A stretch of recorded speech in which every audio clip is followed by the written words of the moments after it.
Okay, so I was going to tell you one kind of really interesting philosophical issue raised by the logic machine, and that was to do with how much kind of logical structure there is in the world. So what's interesting about the logic machine is that you can see how certain logical relationships are represented geometrically or spatially. What shapes the triangles have really is determined by the logical structures which they represent. So here's a really simple way to see that. Here's the triangle for equivalence. C if and only if A, that is to say A is equivalent to C. So that's the shape of it, right? You don't even have to worry about what it covers over on the base triangle. You can just see the shape is this kind of nice symmetrical shape with these hexes cut out here and this one at the top. Okay, so that's equivalence.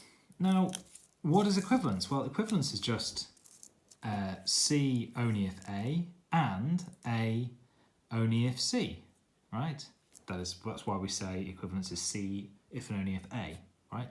So it's just the conjunction of the two conditionals running in different directions, the C only if A and A only if C. That is to say, it's just the conjunction of this triangle, it's just this triangle, C only if A, and this triangle, A only if C.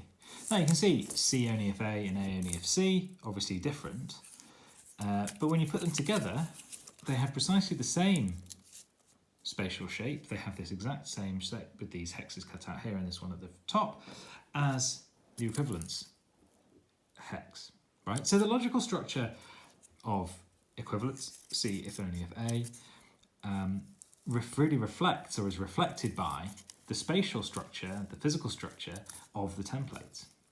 And that raises a really interesting question, like how much of the structure, the geometrical structure or the physical structure of the world is determined by logical structure?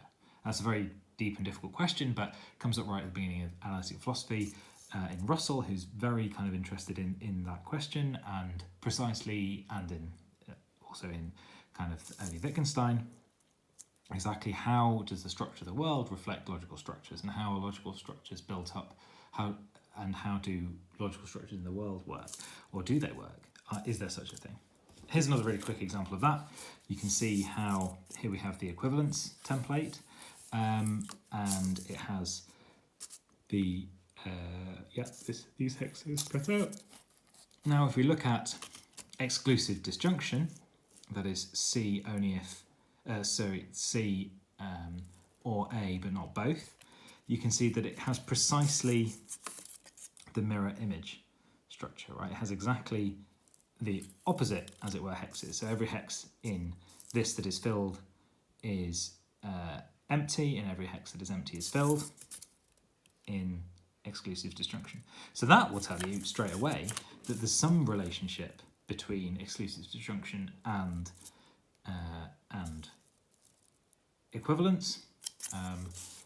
They're kind of mirror images of each other in a certain spatial way. And you can see that immediately from the spatial templates, right? They cover precisely together, the conjunction leaves nothing out. So just like together the conjunction of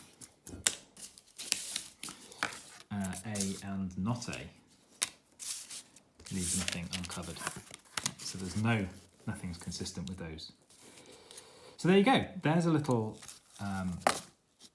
puzzle, or something that issue that the logic machine raises, precisely how much of spatial structure, physical structure, the structure of the world reflects logical structure.